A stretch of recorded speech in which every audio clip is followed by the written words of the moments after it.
Hare Krishna.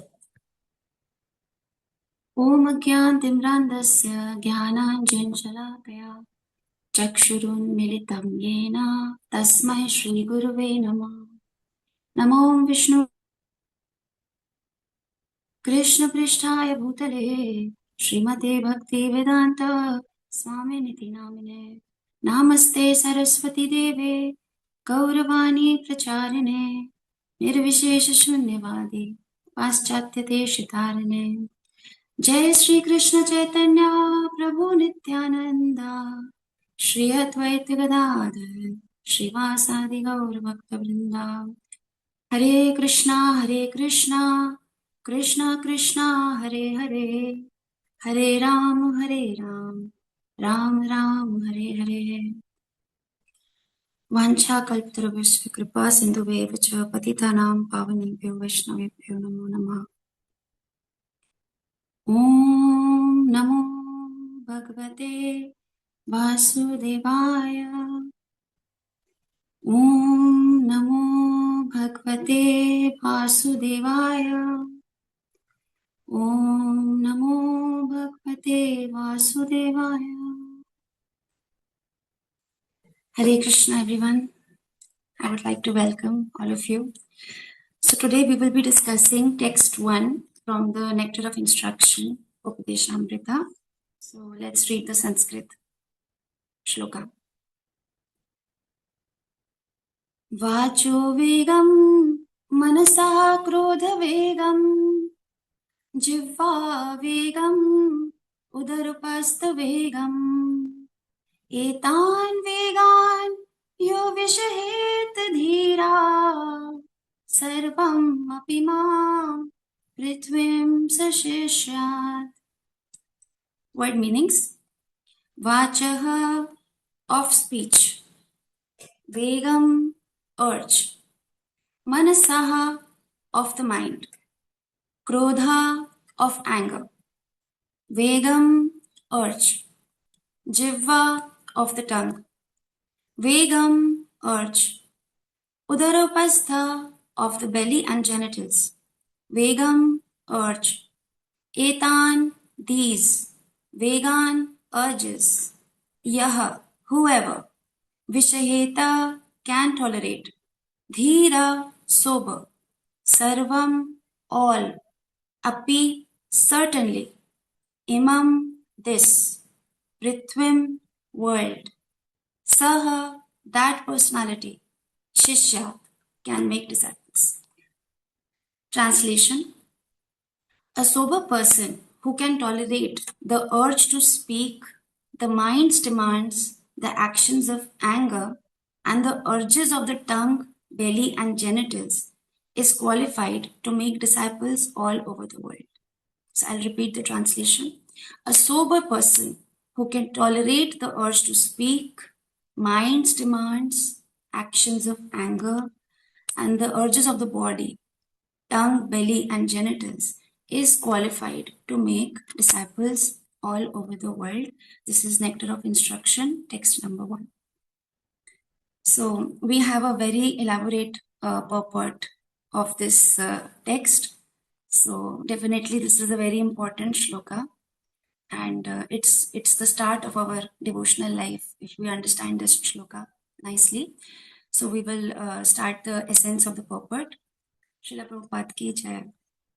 So basically in the purport, Bhakti Siddhanta Saraswati Thakur's Anuvritti explanation tells us that as soon as the person comes to this material world and he identifies himself with matter, like we have this material identification, some urges are created, like which are classified as the urge of the speech, like everyone has the urge to speak, and then urge of the mind and urge of the body. These urges are created when we identify ourselves with matter. And when we fall victim to these urges, then Bhakti Siddhanta Saraswati Thakur Prabhupada is saying our life becomes inauspicious because we commit sins and we get trapped. So when we commit sins, then comes the need of atonement, which is called Prayaschitta. And Prabhupada is starting the purport from this atonement. Prabhupada is telling a reference from Srimad Bhagavatam, 6th canto, chapter 9, verse number 1 to 10, where Parikshit Maharaj is asking to Shukdev Goswami a very wonderful question. That what is the purpose of atonement when we again have to commit the sins? Atonement means prayashchitta. Like when we are actually saying a sorry, or we are saying that we are not going to commit this mistake again. So what is the purpose of atonement if we again have to commit the sins? So now Prabhupada ji is explaining this with a very interesting example of a thief. He's telling a thief has a tendency to steal, a urge to steal. Now there are three kinds of men in this world. One is more intelligent, one is less intelligent, and one is, as Prabhupada says, his favorite word is one is rascal or foolish number one. So more intelligent is one who can just hear from the source and correct himself. Less intelligent is one who will see, witness, tolerate, and then okay, he will understand and correct himself. And lastly, the foolish or rascal people are those who will never understand. So a thief who heard from the source that if I do stealing, police will catch me, I will go to the jail, I'll have to rot there, I'll have to suffer there. And just by hearing from the sources, he has made up his mind, okay, I'm giving up this activity. He's more intelligent, very intelligent. Second category, they will hear, but they will not understand. Now they will himself, this thief will get caught, he will be put into the jail, he will suffer, but now at least after suffering, he can understand that this is bad. This activity made me suffer so much. I must give up this activity. He is also intelligent, but less intelligent. And number third is people who are rascal or foolish is that category. The thief will not hear by, not improve by hearing, not improve by seeing, witnessing. Also, when he will come out of the jail, again he will steal. So here Parikshit Maharaj is saying, what is the purpose of such kind of atonement when again you have to commit sins? This is compared to elephant bathing. You must have seen elephant goes into the lake, he nicely takes bath, but then when he will come out, he will sprinkle, all mud and sand over his body again. So what is the point of such kind of bathing? Or another example Prabhupada ji gives is, in the Western world, they have this system of making confessions in the church. Monday to Friday, they will do all kinds of nonsensical activities. They will do intoxication. They will make illicit relationships. And Saturday, they will go to the church and just confess in front of the priest that I did so and so, please forgive me. So this is not going to work, Prabhupada is saying. And he's saying that Saturday you confess and from Sunday again you will commit sins. This is not going to work.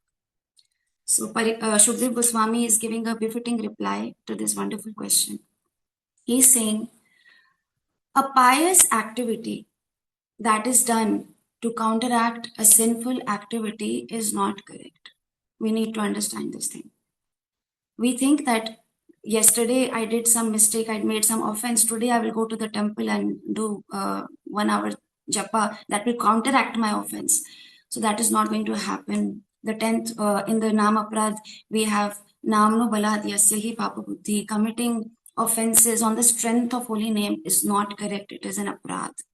It is not going to save us. And this is not the real atonement. Shukdev Goswami is telling this is not the real atonement. So what is real atonement? How actually can we come out of this vicious circle? Real atonement, Shukdev Goswami is telling, is real knowledge. And real knowledge is one which awakens the dormant love of Krishna inside our heart. That is real knowledge. Other knowledge, which is not helping us to awaken our dormant love of Krishna, that is not the real knowledge. The real knowledge is one which awakens our dormant love of Krishna inside our heart. And how to do this? So the answer is that there are so many righteous activities. You follow celibacy, you follow austerity, you follow purity, you follow righteousness, all good things. And slowly, this real knowledge develops in our heart. Or Srila Rupa Goswami is giving another method. If by great fortune you can come in the association of devotee, love matra sadhu sang sarva siddhi hai.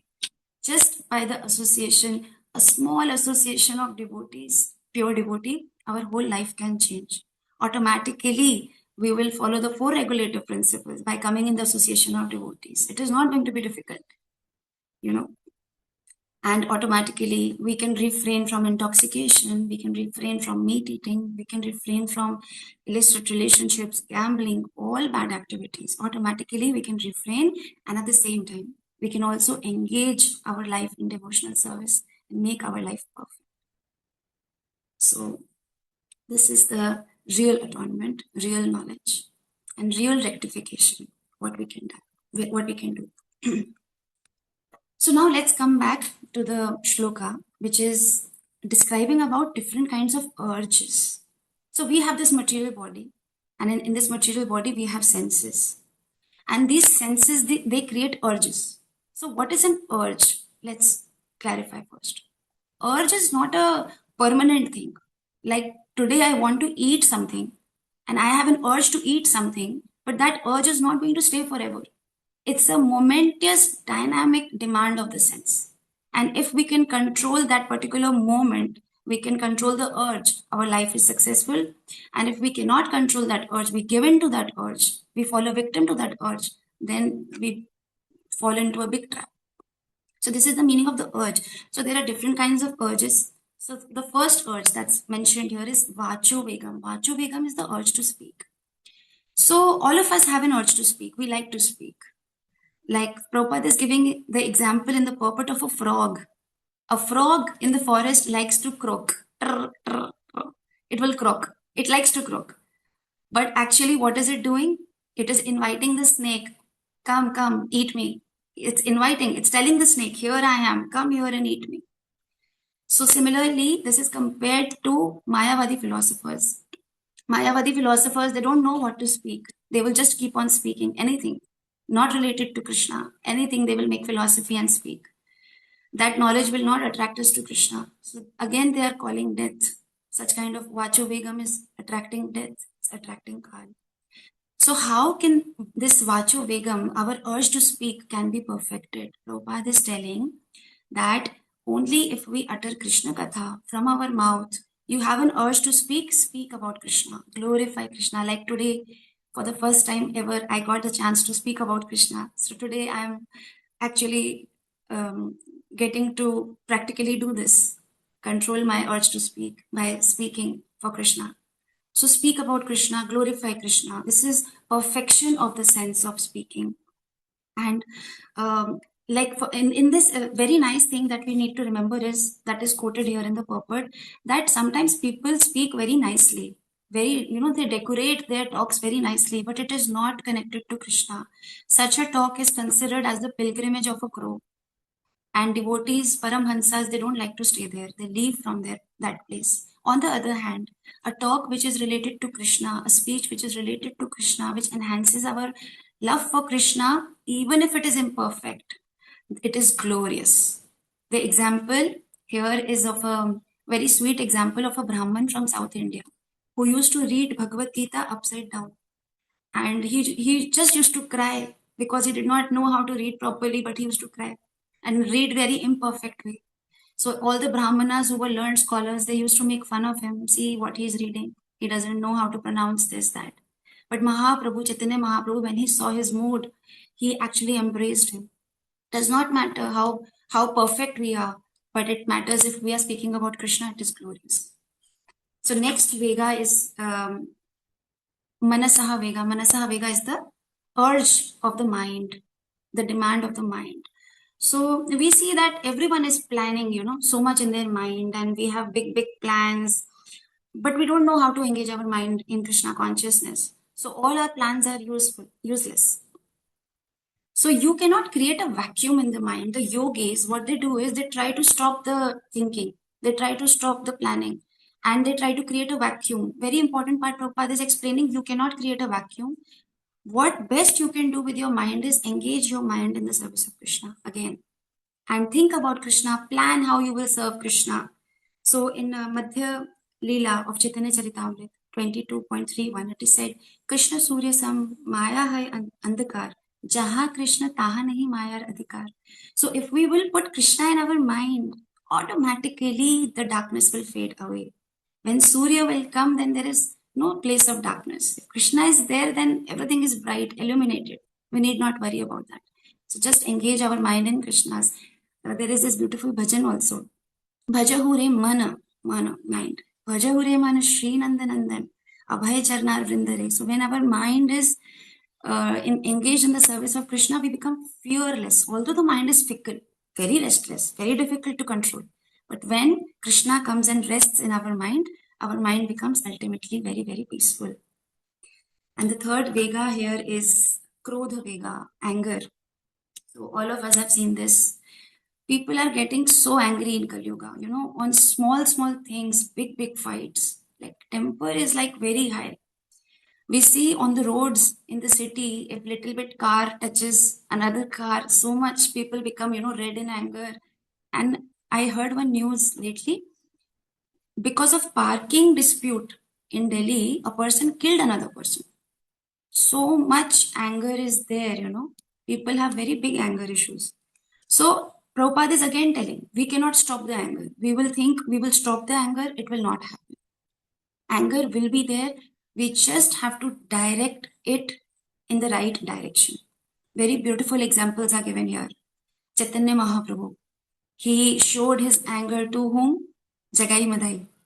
And he took out his Sudarshana Chakra. When Nityananda Prabhu was hit with a stone by Jagai Madai, he became so angry. Although Mahaprabhu said, Trinadapi Sunichena, Tarorapi Savishnuna, Amanina Manadena, Kirtanya Sadahari, become as humble as a straw in the street. But when his devotee Nityananda Prabhu was, attacked, Mahaprabhu took such a angry form. And second example is Hanuman. Hanumanji, he burned the Lanka and showed his love for Ramachandra. He showed a perfect example where to show anger. So whenever the devotees are blasphemed, whenever the Lord is blasphemed, then we can direct our anger. Anger will not stop. Anger will be there, but we just have to direct it. And another example is Arjuna. Krishna is telling Arjuna to fight, and now again Arjuna is using his anger to fight the battlefield of Kurukshetra and fighting for dharma, establishing the flag of dharma. So direct your anger against those who blaspheme Lord or his devotees. That is the perfection of anger, Krodha Vega, right?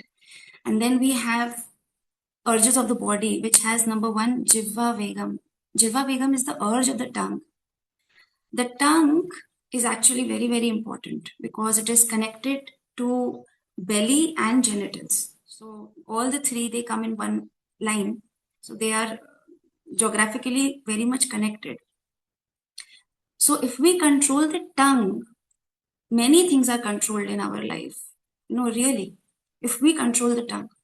So if a person decides that I will not have any foodstuffs from the restaurant, when we hear this, it looks very normal because we have heard this many times, don't eat outside, but still we don't follow properly.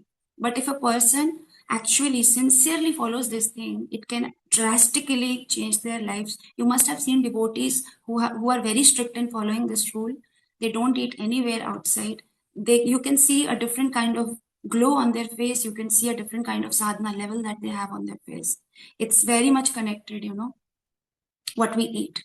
So if we today take an oath that no, we will not eat anything except prasada, only foodstuffs that are offered to Krishna, that we will eat. We will not eat anything from the restaurants. We will not eat anything from the sweet meat shops. We become very strict on this principle, then lot of things, many other things in our life will be very much balanced. Prabhupada is telling, and also eating at scheduled times. We should not eat any time, every time, like whenever food we are seeing, we just put in our mouth and like animals. No, we should have a scheduled time of eating.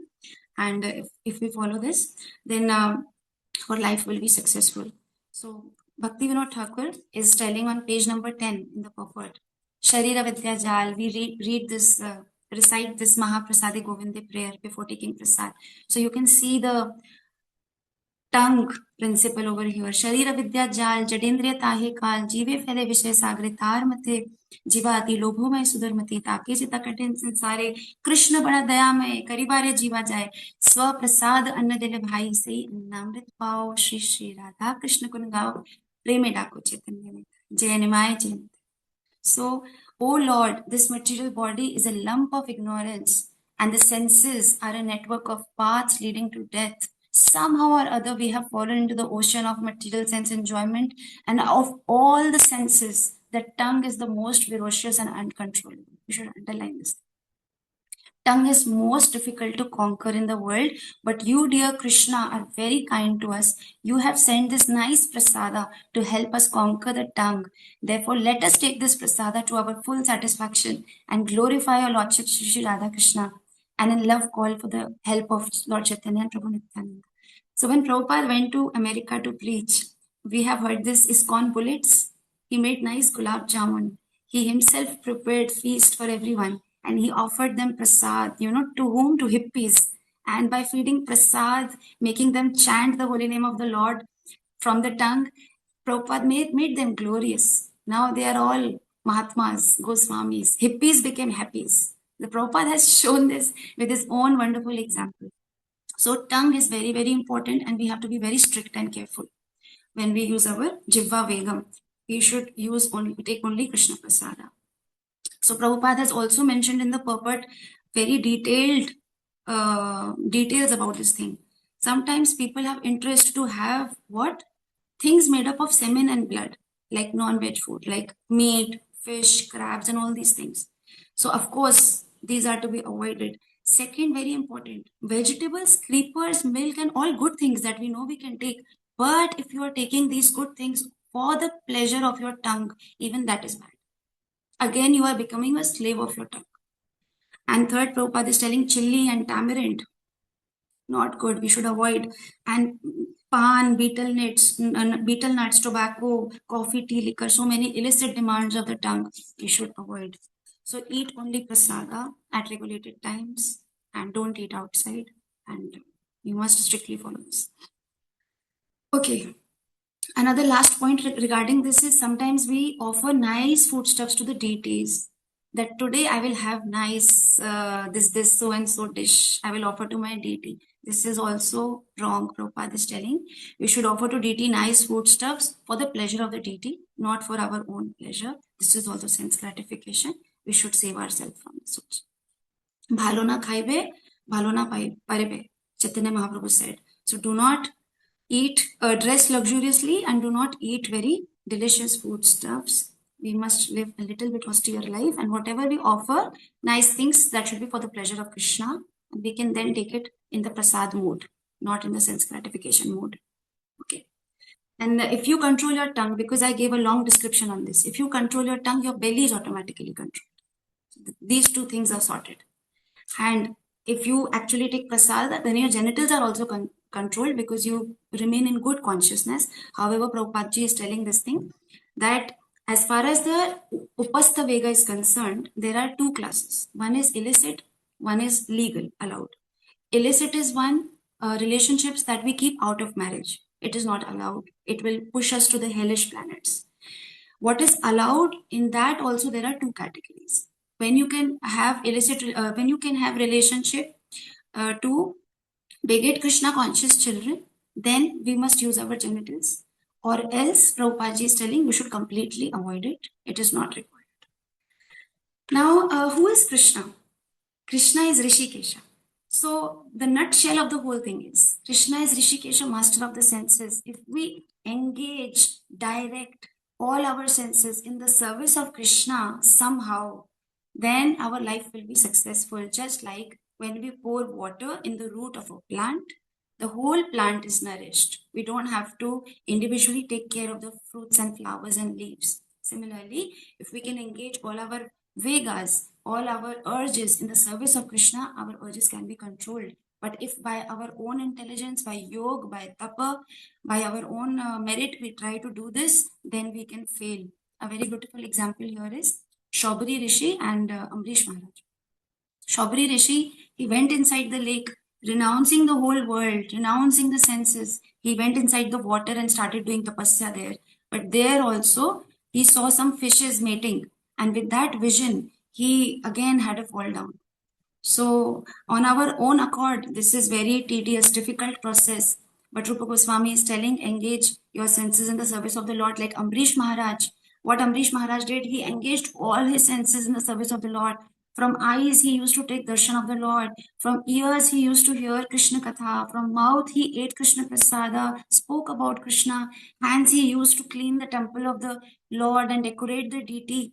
From feet, he walked towards the temple of the Lord to take darshan of the Lord. So he engaged all his being the emperor of the world. It is not that he did not have any opulences, he was in any shortage. No, he had everything, but he could very easily made his life successful by engaging his senses in the service of the Lord. So renouncing is not the principle. Engaging the senses in the service of the Lord is the principle. That is the essence. So Lord Krishna came back 5,000 years back, and he gave us Bhagavad Gita. So we heard a very nice shloka by Ganga Priya Prabhu. So Krishna gave us Bhagavad Gita 5,000 years ago. And repeatedly in Bhagavad Gita, Krishna has told this thing. Manaha man manabhav mad bhakto madhyachi mam namaskuru. Mame veshasi satyam te pratijani priyosi me 18.65. And so many shlokas regarding the mind. Engage your mind in my service. Give your mind to me. And मनः एव मनुष्यनां करणं बन्धमोक्षयो बन्धया विश्वसंगे मुक्तये निर्वशय mana. That, oh Arjuna, mind is the cause of bondage and mind is the cause of liberation. So much stress Krishna has given on the mind. And if you engage your mind in sensual objects, then your mind is the cause of bondage. However, if you detach your mind from sensual objects, mind is the cause of liberation. So mind is a very, very important tool. But what is Arjuna saying? Arjuna is saying in chapter 6.34 Bhagavad Gita, Chanchalam hi manaha Krishna pramathi balvatrinam. Oh Krishna, my mind is very fickle, very restless, it's very chanchal. How can I control my mind? Even I can tame the wind. I can somehow control the wind. See what an example Arjuna is giving. I can somehow control the wind, but it is very difficult to control my mind. And what do you think? If Arjuna is saying it is very difficult to control, then we can control the mind easily? No, it's impossible for us. If it is very difficult for Arjuna, such an exalted personality, it's very impossible for us. We are not standing anywhere in the queue. So mind is very important. But when Kali Yuga started, and people of Kali Yuga are so fallen, memory is low, less understanding, less intelligence. So Krishna understood it is very difficult for people of Kali Yuga to engage their mind. It is very difficult. So now Krishna came as Sri Chaitanya Mahaprabhu. Namo Mahavadanyaya Krishna Prem Pradayate Krishnaya Krishna Chaitanya Namne Gaurkrishna Nama. And whatever knowledge Krishna gave in Bhagavad Gita, theoretically, Chaitanya Mahaprabhu came for us fallen Jiva, Patit Jiva of Kali Yuga, to give the same knowledge practically in a very easy way so that we can follow this. And Chaitanya Mahaprabhu, when he came with the Mahavadanya, greatest giver. He came with the gift of holy name. And Mahaprabhu told to the fallen people of Kali Yuga, just Sevan Mukhe Jivvado, give me your tongue. Now you will ask me, what? Give me your tongue? What does this mean? By give me your tongue, we don't understand this thing. Mahaprabhu said, yes, just give me your tongue. So tongue is a very, very important sense as we previously discussed. Tongue is the only sense which is a working sense also, and it is a knowledge acquiring sense also. And Mahaprabhu said, just engage your tongue in two things. What? Chant the holy name of the Lord from your tongue loudly. And secondly, take only Krishna Prasada from your tongue. Relish Krishna Prasada. And when you chant the holy name of the Lord, Hare Krishna, Krishna Krishna, Hare Hare, Hare Ram, Ram Ram, Hare Hare, and you take Krishna Prasad, your whole life becomes successful. This process is not difficult. Bhakti is not difficult. It is a very simple process. What Mahaprabhu and Prabhupada has given us, they have made it very simple for us, for fallen Jeev of Patita. Mahaprabhu said, Harir Nam, Eva Kevalam, Kalau Nastev Gatir Anitha. That please understand, O people of Kali Yuga, Hari Nam, the name of Lord Hari, the name of Lord Hari, the name of Lord Hari is the only way in this age of quarrel. Okay. So when you engage your tongue, Sevan Mukhe Jivvado, in the service of Krishna, by chanting the names of Krishna, by taking Krishna Prasada, all your senses and all your urges can be taken care of very, very easily. It is not difficult. Holy name has the potency of a fire, as Prabhuji has told so many times in the class. Fire, it will burn. Even if a child will come to fire, it will burn its finger. They will not discriminate. Fire will not discriminate who is knowledgeable, who is not. Similarly, this holy name, when Mahaprabhu gave this holy name did not discriminate. It did not see the color, it did not see the caste, it did not see qualification, the creed. It gave us the bliss, and it purifies. The holy name purifies without discrimination, just like the fire burns without discrimination. That's the mercy of Chaitanya Mahaprabhu, Mahavadanyaya. And Namna Kari Bahudha, what Mahaprabhu said in Chikshashtakam, verse number 2. You are coming, Mahaprabhu gave us the holy name. And what kind of holy name? Namna Kari Bahudha, Nija Sarva Shakti, Statrar Pita Niyamitaha, Smarane Nakala. See, this holy name has come with all potency of Krishna. And Krishna has put all his divine potency in his holy names, Govinda, Gopal, Madhav, Keshav. And he's so merciful, there is no specific time and name to chant these names. We can chant Krishna's names anytime, every time, anywhere, everywhere. We can chant the holy name of the Lord. Krishna is so merciful. Although spiritual life starts from the process of hearing, we have always read this thing. Spiritual life, Adhyatmic life, starts from the process of hearing. And hearing and chanting are very much connected. Tongue and ear are two very important senses. So when we chant the holy name of the Lord, we hear from our ears. And when we hear from our ear, the sound vibration enters into our heart. And what it does, it starts purifying our heart, which is a place of lot of dust accumulated from millions of lifetimes. Shikshashtakam, verse number 1. What happens then? Cheto darpan marjanam bhavamahadavagni nirvapanam Shreya Kairava Chandrika Vitranam Vidyavadhu Jivanam. This holy name is so beautiful, so pure, so potent. When it enters into our heart from the root of our ears, it starts doing the dry cleaning work, starts cleaning the dust accumulated from millions and millions of lifetimes. And then when our darpan, our mirror of the heart becomes clear, then we can understand the real knowledge. The dormant love of Krishna awakens. We can see Krishna when seated in our heart, and we can make our life successful. So the dormant love of Krishna inside our heart and real knowledge develops. So dear devotees, we must understand two things very, very clearly. This material world is not a place of enjoyment. It is a place of suffering. Krishna has told so many times, Dukhalayam ashashvatam. This material world is not a place of enjoyment. We should be very clear in our mind. And number two, this body is not a source of pleasure. This body is a source of suffering. If we are not understanding this thing today, sometime we will understand this thing. There are stubborn people who will not understand. So at the time of death, they understand Kalo Asmi. They see Krishna in the form of death when the soul leaves the body. So this body is not a source of pleasure. We are highly mistaken. This body is a source of misery. How we can understand this thing? A very simple example. Like we have two fingers.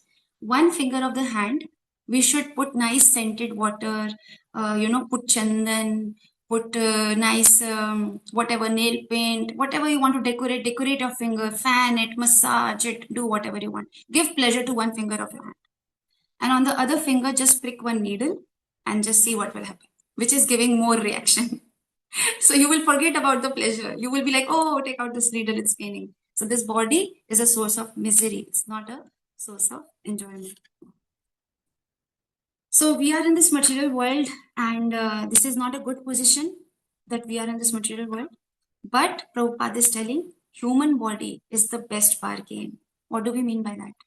Getting a human body is the best bargain. Although we are not in a good position, this material world is not a good position, but getting a human body is the best bargain of this situation. So we know that there are 84 lakh species, and out of 84 lakh species, there are 4 lakhs which are human. And out of 4 lakhs, there are 2 lakhs which are uncultured. They will not understand anything about Krishna. Nothing will get into their head. Uncultured. And 2 lakh are cultured. And out of those 2 lakh, also will be very few who will be inquisitive to understand who am I, from where have I come from, where do I have to go. They will be inquisitive about the process of self-realization. Very few. As Krishna has told in Bhagavad Gita 7.19, Bahunam Janmanam Ante Jnanavan Mam Prapadyate Vasudeva Sarvam Iti Sa Mahatma Sudurlabha is Durlabha, rare. As Prabhuji always tells in class, not everybody will read scriptures, not everybody will understand. No, this is very rare. Sa Mahatma Sudurlabha. So by great fortune, we have received this human form of life, an opportunity to learn about our real identity. So we must try to finish our business here and close our accounts of sins. We must close our accounts of sins, Pap. So how to do that? How to finish our Pap? How to finish our sins? Srimad Bhagavatam tells the last verse. Nama Sankirtanam Yasya Sarva Papa Pranashanam. You know, this Nama Sankirtan is so potent. Mahaprabhu has given us so potent. It can finish all our Pap. There are so many Pap, no? It can finish all our pap. Just like when a fire flame is burning and a moth comes. When the moth comes, immediately they are killed with the fire. So this Harinam is like fire. So potent, all the sins are just destroyed in one go, within seconds. All sins, like we have so many sins, prarabdha, aprarabdha, bijam, kutam, we read in the Nectar of Devotion. There are many which are manifested sins. There are many which are unmanifested sins. How to understand this thing? Like sometimes we see some person who doesn't have hands or legs, who's handicapped. So it's a manifested sin. We are seeing, the result of his sins is there. And some sins are unmanifested. We can't see them. So when we chant the holy name of the Lord, first, our sins are finished, our pap are finished. And secondly, our sambandha gets established with the Supreme Personality of Godhead, Shri Krishna. And when the sambandha establishes, we understand sambandha abhideha prayojan. Sambandha, what is my relationship with Krishna? And abhideha, what is the process? How will I go there? And prayojan, what is my goal? We understand all these things with the power of the holy name. So Krishna has 6 qualities. We all know that. So anybody would like to tell me what are the 6 qualities of Krishna? Full beauty, fame, full wealth, full strong, is something like that, Mataji. So Krishna has all beauty, fame, knowledge, power, and wealth, and all renunciation, vairagi. Krishna has all these 6 qualities in full. But we have 6 doshas. Can anybody tell what are the 6 doshas that we have?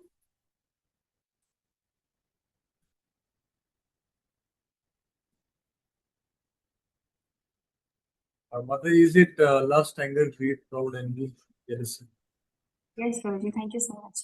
So Kama, Krodha, Lobha, Moha, Mat, Matsar, these are 6 doshas. So see, Krishna has 6 qualities and we have 6 doshas.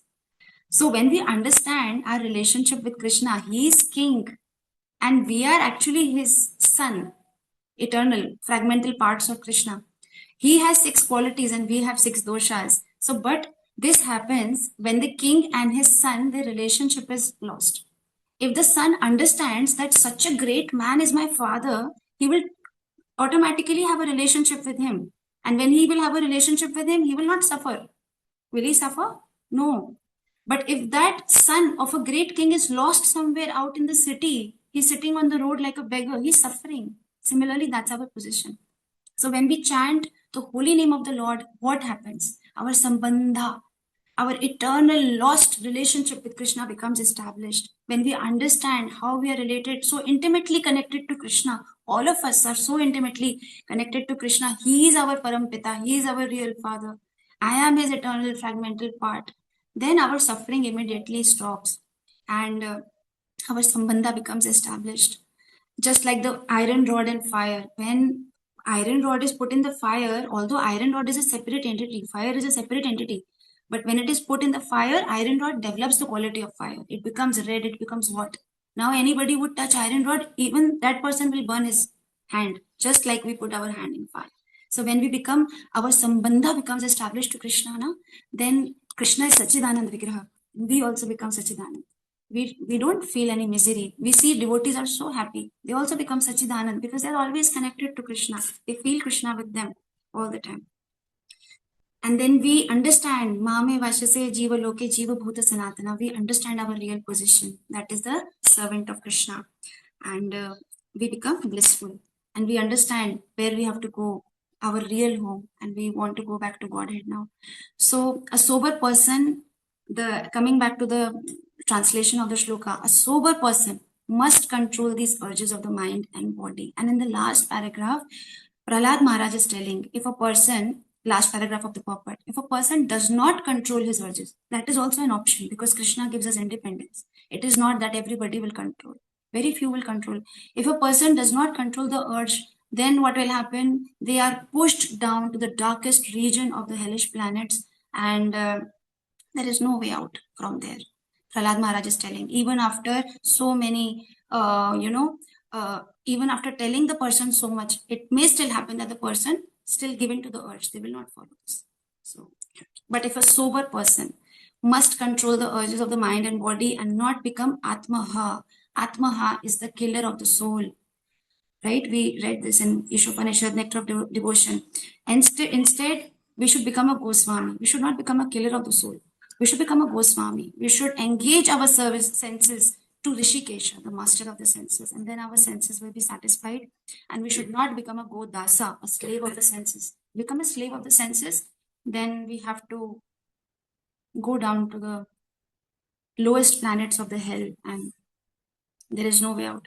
So in the last, I would like to conclude with the story of the bird in a cage. So there is a bird in a cage, and the master of the cage or the bird is just busy in polishing the cage with nice gold paint and decorating with diamonds and gems and nicely decorating the cage, but he is always ignoring about the needs of the bird. He is not giving food and water to the bird. And the bird is happy. The bird is not happy. The bird is suffering. Similar, we are Atmaha, killer of the soul. If we don't focus on the need of the soul, if we don't utilize this human body to do self-realization and understand our sambandha with Krishna, the Supreme Personality of Godhead. Hare Krishna. So thank you very much.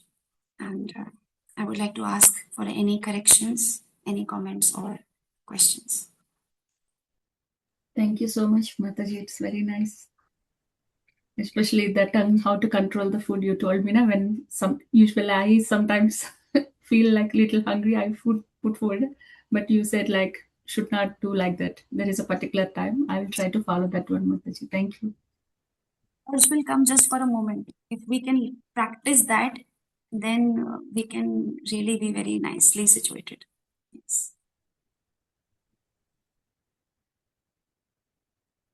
Any questions? Ganga Prabhuji, Satyakesha Prabhuji, any comments? You talked about this pleasure and pain of fingers, and what was the other thing you discussed? Oh, Prabhuji, you are talking about the analogy of the finger? Yes, and the other thing, two things you told, right? Yes. So, Prabhuji, basically, this body is a source of pleasure or a source of suffering. That was the topic. In that, we see that when we, give pleasure to a body part, how much pleasure we can take to a body part. You can massage it, you can spray some scented water, put chandan, decorate, whatever. But on the other finger, as soon as a simple pin is poked, we react too much. So that shows our body is so much reactive to suffering, not to enjoyment. This body is a source of suffering, not of enjoyment. That was. Hare Krishna, Mataji. Hare Yes, Krishna. Prabhuji. Hare Krishna, Prabhuji. Mataji, you mentioned, you talked about atonement. So, Yes, Prabhuji. I just, can you just again mention this? What are the two types which you mentioned? Atonement, which Parikshit Maharaj did not accept. Yes. Just need So, Prabhuji, times. one example Parikshit Maharaj is giving of elephant bathing. Prabhupada is telling about the thief also. There are three analogies here. One is of the thief. The thief will not stop committing his stealing tendency again out of the jail, and again he want to steal. So what is the purpose of atonement? In this regard, they say that it is like elephant bathing. Elephant, again, he puts dust on himself after coming out from the water. So what is the point of bathing? It is useless. And third thing, that example is given of confessions in the church, that you whole week you commit sins, but then you go and just confess in front of the priest that I have done so and so offense, please forgive me. So you can give your personal application, how it is connected with your life. Personal application is this only, Prabhuji, that when I first chanted the Mahamantra, so I was in 8th class, or that time one Prabhuji told me in Delhi temple that you must chant Hare Krishna Mahamantra on the beads. And I was very, like, scared to take this, because I was thinking, if I start taking this thing, how will I study? How will I manage my academics? But as soon as I started the chanting, in the beginning, it was like poison, like the jaundice example. In the beginning, it was not giving me any taste. And I remember TV used to be on, and I used to watch TV in the break. I used to go and complete my japa. Then again, I used to come out, watch TV, like that. I used to do. But slowly, Mahamantra purified the heart, and practically we could understand what is being told to us by the Shastra and Guru. And with the mercy of the holy name, we could make all other changes in the lifestyle just by chanting of the holy name. Personal application.